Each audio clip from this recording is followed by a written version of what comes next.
Shalom. Tajuk renungan kita hari ini ialah di dalam belas kasihan.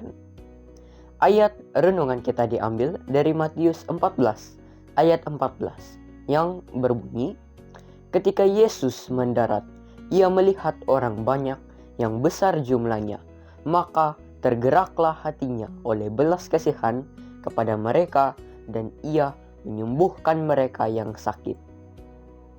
Sidang penonton yang dikasihi Tuhan, kita sudah diberikan gambaran mengenai kehidupan Kristus, belas kasihannya, kerendahan hati dan kasihnya, serta kelemah lembutannya yang tidak dapat diungkapkan. Kita harus meniru teladannya. Tuhan telah memberi kita kehidupan dengan berkat yang berkelimpahan.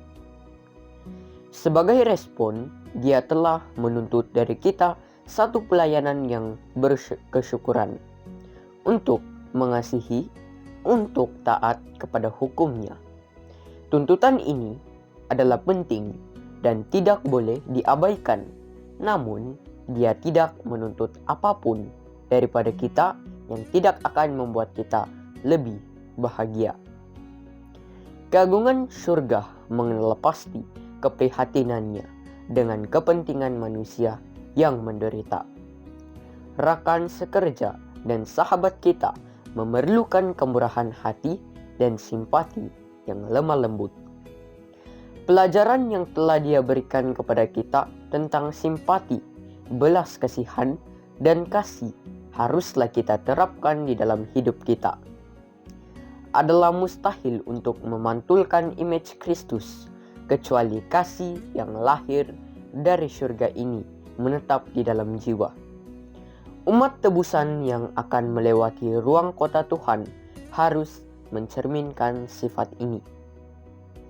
Satu tindakan yang tidak disucikan dari pihak juru selamat kita akan merosakkan corak itu, dan dia tidak mungkin boleh menjadi contoh yang sempurna bagi kita.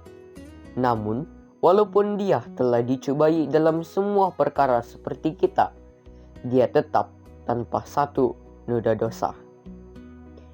Dia menyatakan tabiatnya melalui suara Nabi dengan berkata, "Akulah Tuhan yang menunjukkan kasih setia, keadilan dan kebenaran di bumi, sebab aku berkenan kepada perkara-perkara ini." Semua orang yang mengaku memakai nama Kristus harus bergembira dalam perkara ini.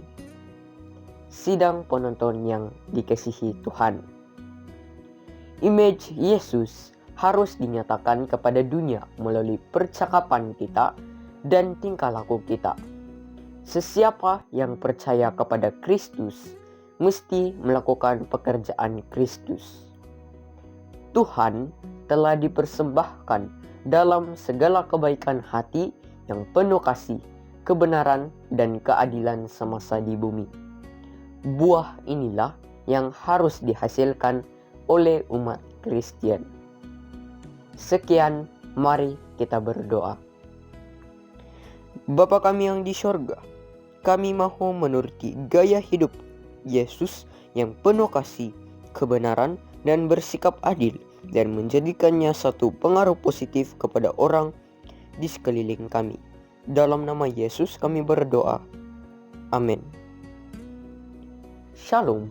Tuhan memberkati Anda.